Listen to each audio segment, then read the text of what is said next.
ఉద్యమ కాలంలో కూడా కేసీఆర్ గారు ఒక్కటే చెప్పిండ్రు, పిల్లలను జాగ్రత్తగా చూసుకోండి, వాళ్ళ నెత్తురు చిందొద్దు అని చెప్పినాడు మీ అందరికీ. అందుకే ఒక అన్నగా ఒక సోదరుడిగా నేను మాటిస్తా ఉన్నా, ఖచ్చితంగా 2028లో 600 మళ్ళీ తిరిగి కేసీఆర్ గారు ముఖ్యమంత్రి అవుతారు.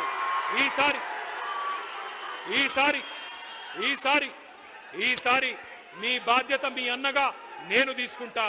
గతంలో కొన్ని పొరపాట్లు జరిగినాయి, ఆగండి, గతంలో కొన్ని పొరపాట్లు జరిగినాయి, కానీ ఈసారి అట్లా కాకుండా పూర్తి స్థాయిలో బాధ్యత నేను తీసుకుంటాను. ఒక అన్నగా మీకు అండగా నిలబడతాను. రాబోయే 2 ఏళ్లు పోరాటం చేద్దాం.